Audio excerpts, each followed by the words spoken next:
That warm-up music makes me happy every time I hear it, Producer Steve.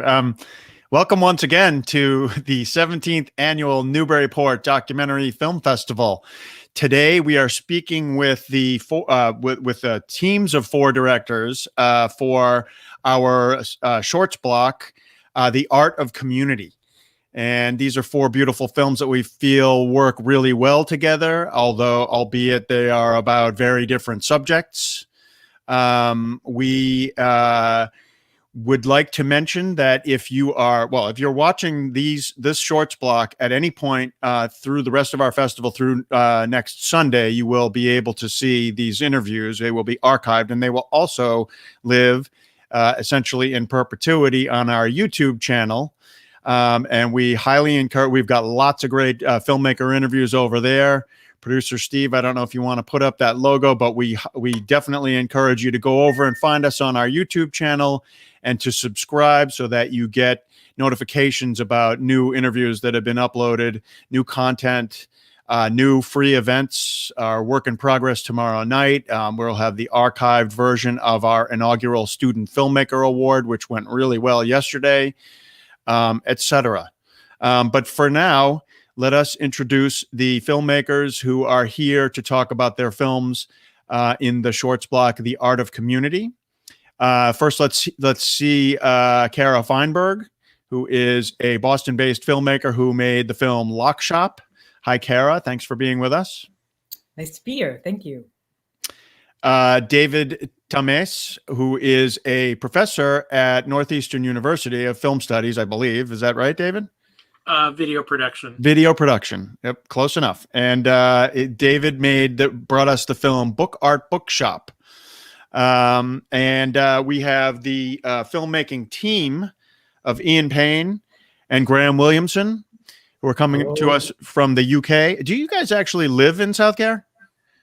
Not very far away, probably about 10 miles, something like that, to get to the Gare. Got it. Okay. And so their film is Where the Stone Dropped. And then last but not least is Emma Frances Snyder, who's the filmmaker of Takeover. And Emma, are you based in New York City or somewhere else? Yeah, I live in Brooklyn. You live in Brooklyn. Okay, great. So thanks to all of you for being here. I'm going to start by talking to each of you individually about a little bit about your films, and then I'll bring you all together to talk about the idea of community. So, Kara, let's start with you. I think your film comes up first in the shorts block. We were really charmed by your film. I know everybody loves the cat, but you know, it's just a perfect example, I think, of how short documentary filmmaking can take a subject that, you know, you sort of might overlook on a daily basis, like a simple little humble family run Lockshop, and really make it kind of magical, and also make a statement about what it means to create community, you know, a sense of community, and how in so many ways communities change over time. And one of the ways that they change is that little family run shops like this get squeezed out.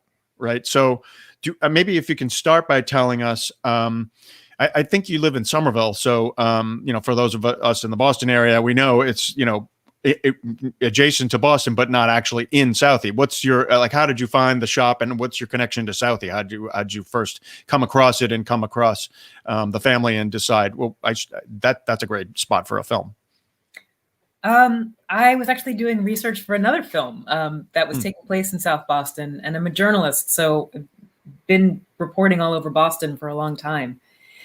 And I was walking with someone else that I knew down Broadway, and it's an anomaly. It looks like it came out of a different time in South Boston. Everything else on Broadway is new and fancy, and I think there's a Fromage Shop, which you wouldn't have that kind of stuff just a decade ago, even. Right.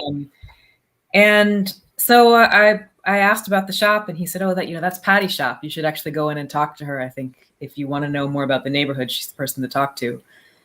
But she's not a person who I think would have wanted to be on film if I had just walked in and said, "Hey, I'm interested in putting you on film," I wanted to film there because I really liked her, and I really.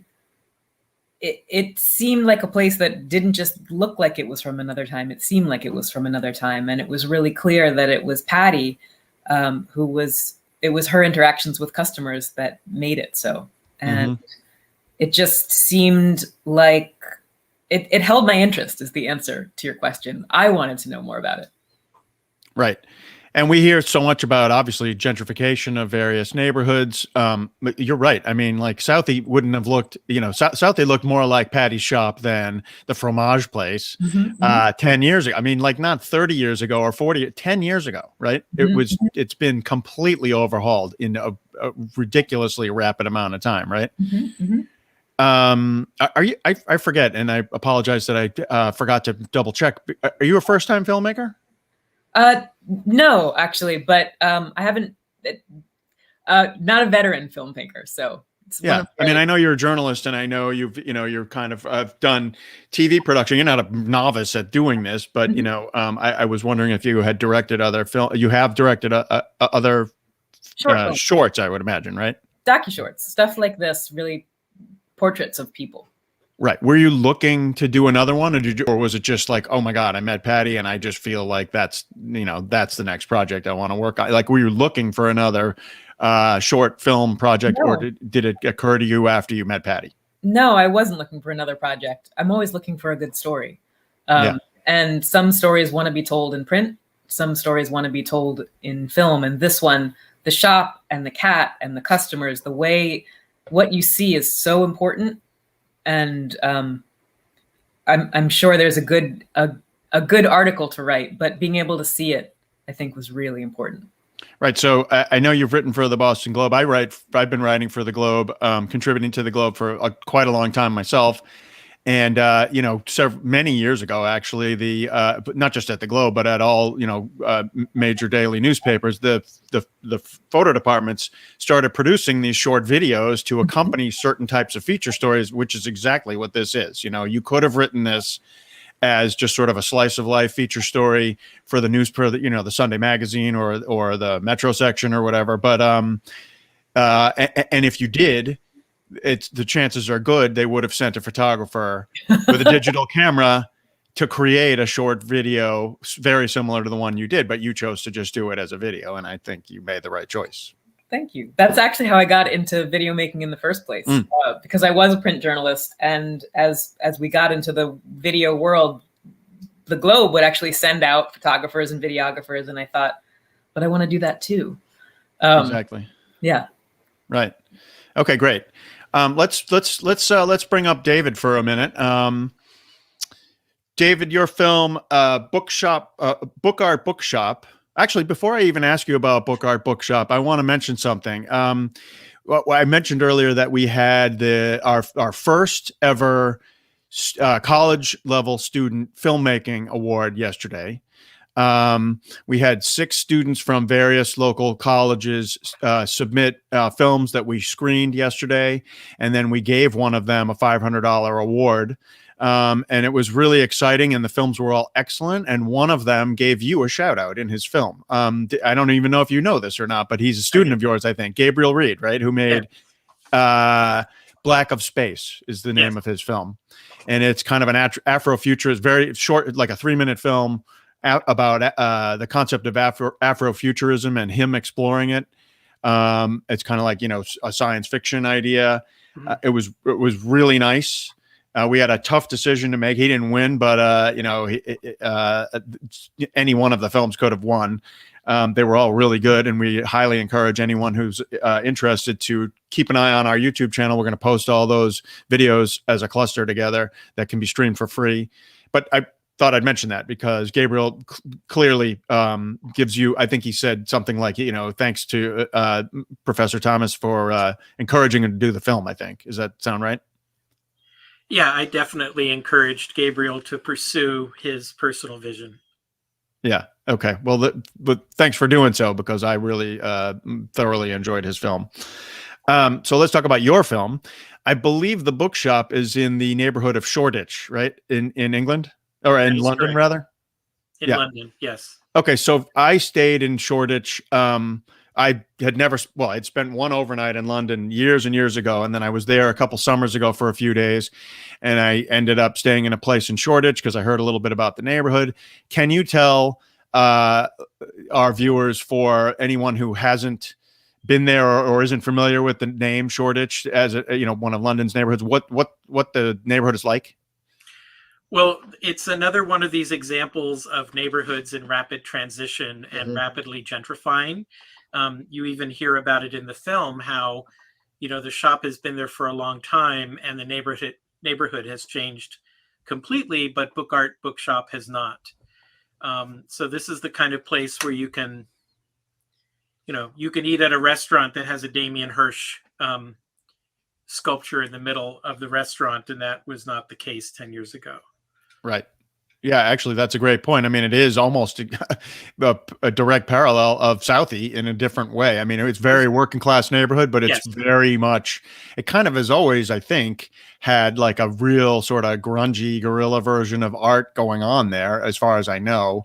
But it's definitely become sort of like an art hub of London now. And it's a fascinating place, but you can tell, I mean, it's not, I don't know if there's a Fromage Shop there yet, but it's probably coming. But it definitely, you can still, it still feels very much like a working class neighborhood. But there was something very magical coming across this bookstore, which was a very rare and special and magical place. And I basically told Chiara, the shopkeeper, I'm going to come back next year with my camera and microphone and digital recorder. And I have to make a film about this place. And then, of course, when I emailed Tanya, the owner, she said, no, I'm not interested in having a film made.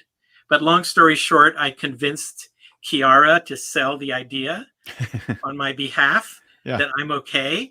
And finally, Tanya agreed to let me spend 3 days filming there. And it's the first time that anybody has made a video or even done an interview with the founder about the bookshop. Can you tell us why she was reluctant in the first place? I mean, it seems like a nice bit of, promotion and, why not? A little bit of attention. Do you know why? Not her style. Very low key. The bookstore speaks for itself, and it's not for everybody. It's just there. Yeah. Some people pass by and never even notice what it is. And other people walk in, like myself, and found it absolutely magical. Yeah. Okay, great.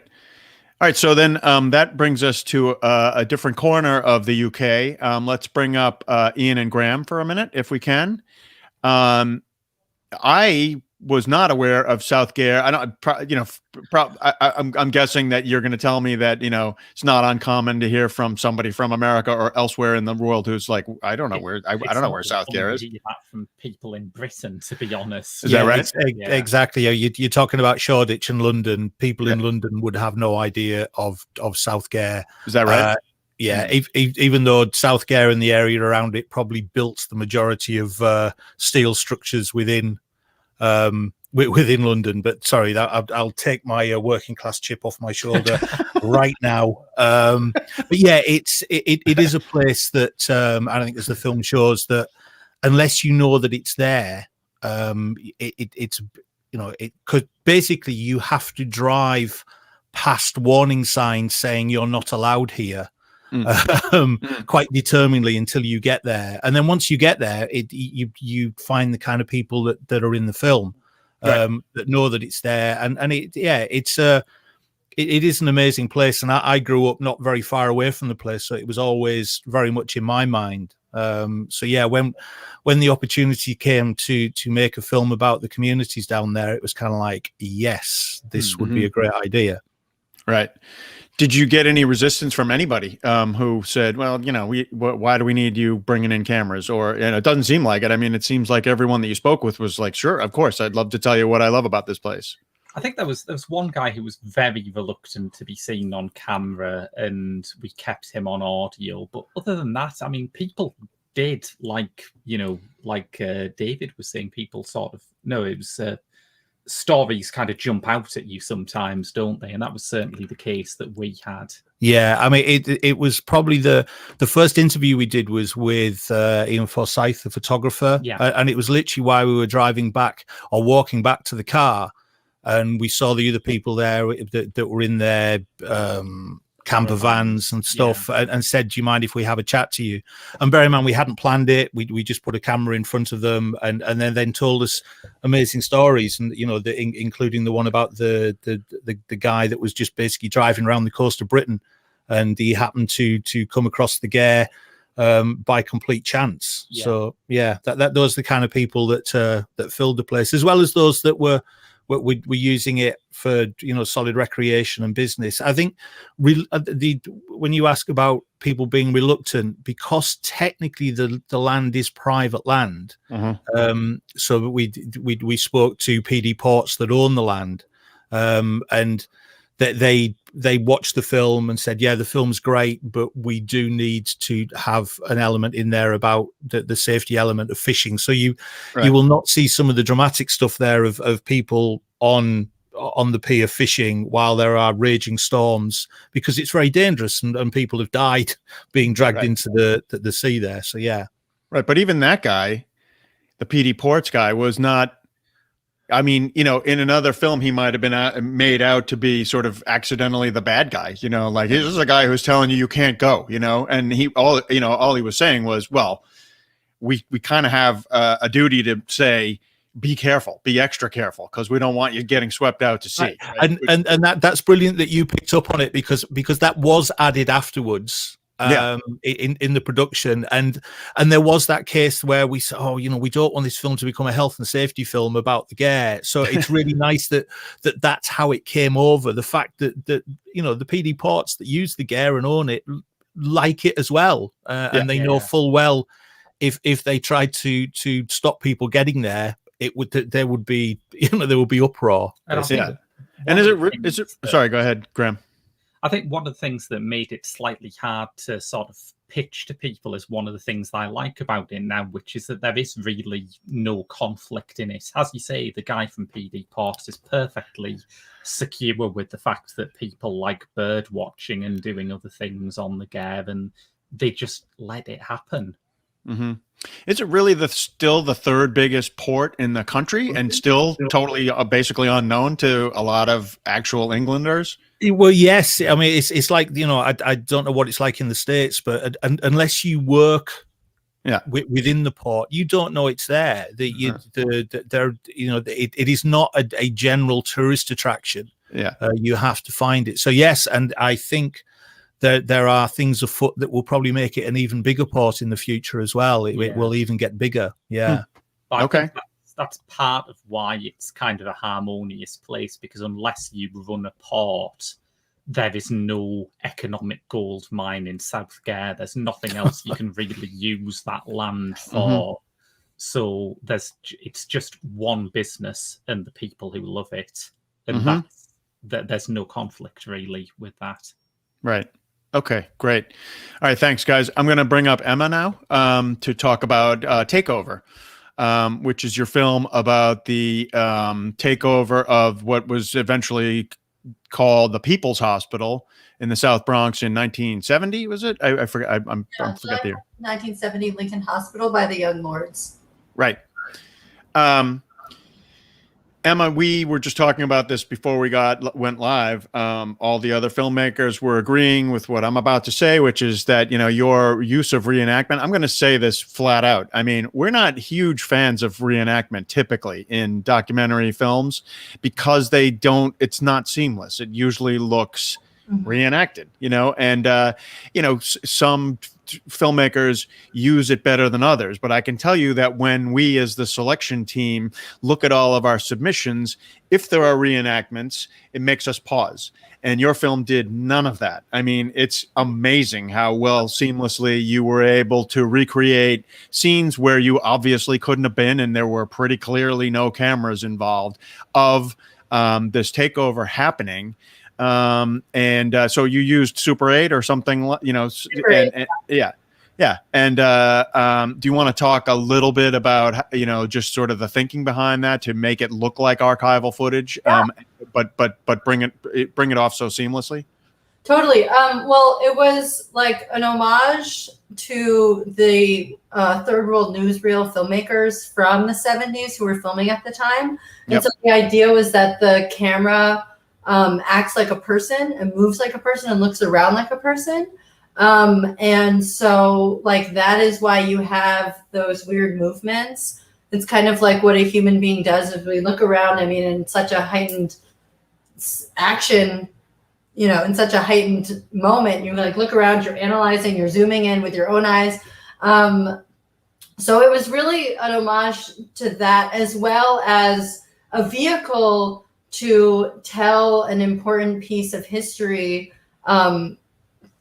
to make it entertaining and accessible, right? Like that was the way in, and that was the hope for me as a filmmaker, in terms of like being able to tell the story of the advocacy of community control, self-determination, and universal healthcare, was to try to make it as like entertaining and interesting and captivating as possible. That was the intention behind the recreations, and why I wanted them to be so seamless. And I know filmmakers hate recreations, but I'm secretly an activist. So, I think they're great. I'm not like tooting my own horn, but when they work, I think they're awesome. Oh, no, right? no, of course. Right. Hate is a strong word. I'm just saying that, it's not easy to pull it off as well as you did. Thank you so much. I really appreciate that. It was and I'm going to say another thing about the content of your film. I'm sure you're aware of this film. We actually screened last year during our virtual 2020 festival, Dope is Death, which is a feature film about how the Black Panther Party and the Young Lords brought specifically it's about drug and alcohol addiction, unique approaches to solving that problem in the neighborhood. And it's kind of an undertold story about the Black Panthers, about, the community good that they did. They had breakfast programs in Oakland. They did a lot of community good that people don't remember them for necessarily. And that film was about that, but there was definitely a pretty strong element about the takeover of People's Hospital in it as well. And when we first saw the topic of your film, we were like, oh, geez, we sort of just covered this last year, but it was so good. Your film is so good that we felt like, well, no, we're showing it anyway. Oh, awesome. Thank you. Yeah. I mean, there actually the secret is there were a lot of takeovers of Lincoln Hospital. There was the first one by the workers, the second one by the Young Lords and the workers, and the third one was to create the acupuncture program, which you feature in Dope is Death. Yeah. The Young Lords and the Black Panther have changed the landscape of healthcare in the United States, and they rarely get credited for doing anything but harm, which is, obviously a false narrative. Right. So I'm happy that there are, these are just small pieces of the work that was done in the 70s that has impacted our, universally our United States, the residents, our lives. I am like so grateful that you saw there was a difference. Oh yeah. And yeah, I mean, it's really important that more work is done around this so we can shed light on this like really important history. And like we have, there are still a lot of healthcare issues, and I see drug addiction and addiction as a healthcare issue as well. And so it's really like talking about healthcare and public health in this country in a way. That's still needs to be, these conversations still need to be had. Right. So now I want to ask each of you, but I'll start with you, Emma, since you're here. And, your film is, on maybe first glance, maybe the sore thumb in this group, because it's about well, first of all, it's archival. Second of all, it's about, it's an event that happened in the past. And it's about, sort of a conflict, not just sort of, I mean, when we talk about the how to, what it takes to create a community, the art of community, I think our first thought goes to just sort of the idea of changing neighborhoods, the idea of gentrification, whether it's always good or not good or somewhere in between, which is kind of what all the other films are about. Yours is definitely about a neighborhood undergoing changes, but kind of convulsing into those changes a little more so than some of the other films. But do you want to talk about how you see your film fitting into the idea of this theme that we've created, for the art of community? Yeah, I mean, without the support of the community, the Young Lords would not have been able to be successful. Right. And the idea also, like at the end, when we talk about community control, like that, what that looks like, it's like the problems like gentrification, access to healthcare, access to education, a lot of things that we're facing in the United States. And, obviously we have different countries represented here, but I'm very US focused in this film. All of these things tie back to the lack of regulation and proper preventative measures put in place to protect those who've lived there, and the idea that people know the answers to their own problems. I think that's like a huge piece that I wanted to but like push forward. Like there have been solutions that have been like provided by communities that are directly impacted by capitalism, where it's gentrification, lack of healthcare. So the answers already exist. It's just a matter of putting them into play and putting the resources, allocating resources properly. So that kind of, it's the whole idea. I mean, the Young Lords were all about community. It was about exactly right. And so, it's about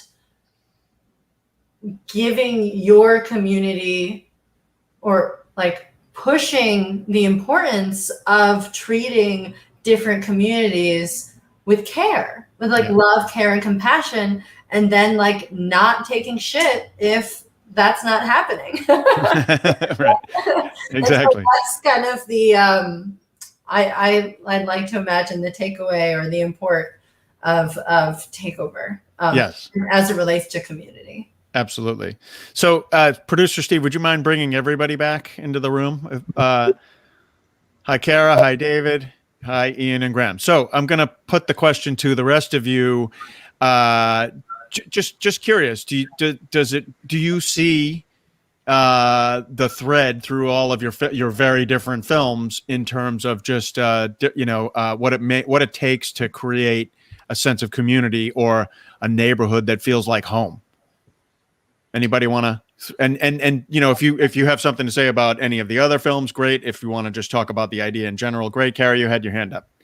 Yeah. Well, one of the things I wanted to say was not to throw neighborhoods under the bus that are evolving and changing. All neighborhoods are going to do that. Right. Nobody faults somebody for selling their home when someone comes in with a great offer.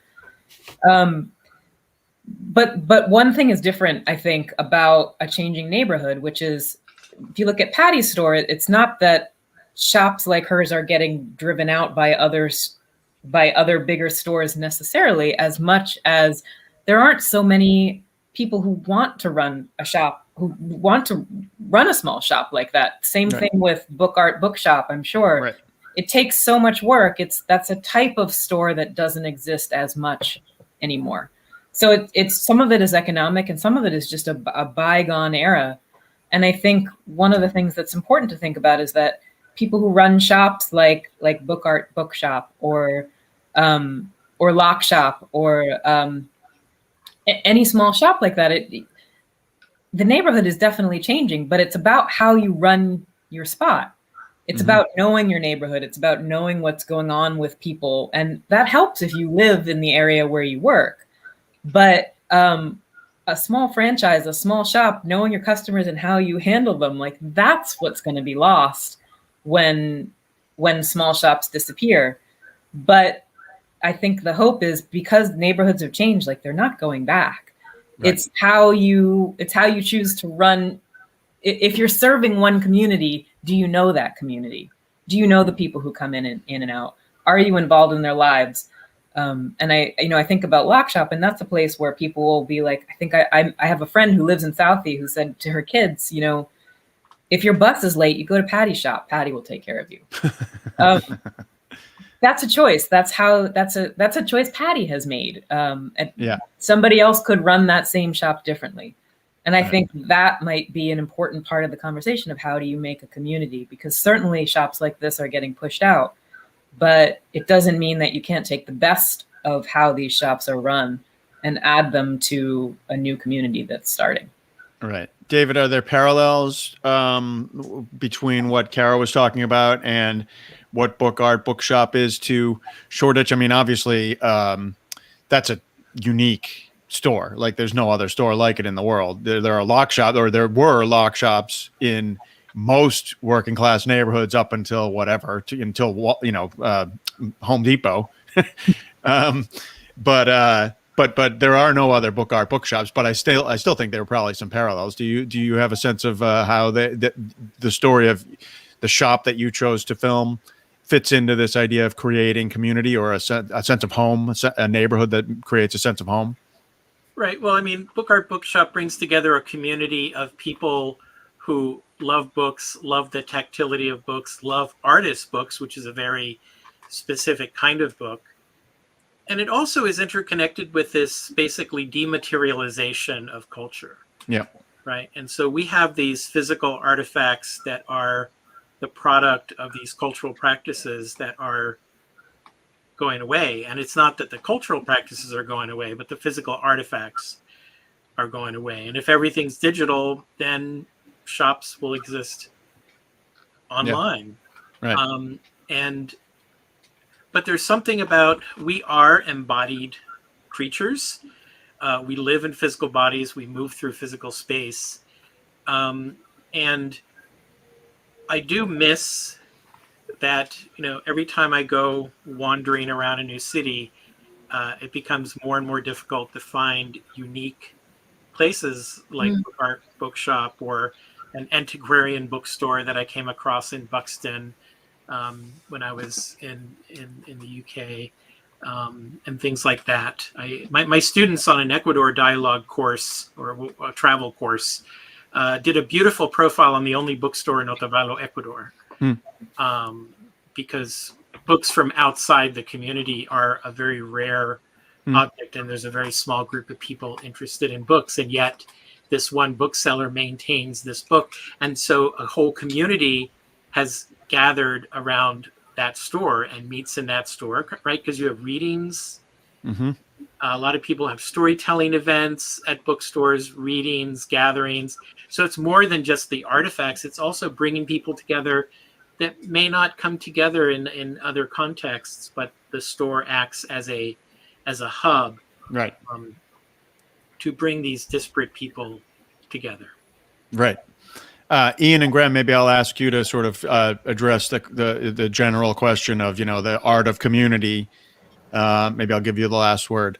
Yeah, and I mean, I think one of the amazing things about the Gare is that we spoke to all the different communities down there, because the fishermen didn't necessarily speak to the water surfers or the scuba divers, but there was the Gare that they had in common. Right. And the visitors, I mean, I think the great thing about the Gare, it is the kind of place where you will say hello to a stranger walking by, whether it's they're walking their dog or whatever. Right. And there is something about the place. And bearing in mind, it is a man-made place. This isn't a woodland or a forest or a riverside. This was built to do a job over 100 years ago. And I think one of the most affecting bits for me is right at the end, where our interviewee Julian talks about seeing students from China and India come over and look at the Gare as a positive example of how a community can survive after heavy industry leaves. And these are countries where, in a lot of ways, it's easier to imagine the end of the world than it is to imagine the end of industry, much as it once was in Britain. But I think there is something really hopeful and optimistic about that. Right. Well, that's great. Let's leave on a note of optimism. Thanks so much for taking the time to be with us today, folks. Emma, Kara, David, Ian, Graham, really glad that you were all able to make it here with us. We look forward to seeing what you work on next. Hope to see you here. Well, hope to see you actually in Newburyport with your next project. We'll see. Yeah, right. Fingers crossed. So thanks again. Enjoy the festival. Let us know if you have thoughts on anybody else's films when you get a chance to watch them. And folks, we would like to just take another moment to make sure that we profusely thank our sponsors, without whom we couldn't have made any of this happen. We'll see you at the next event.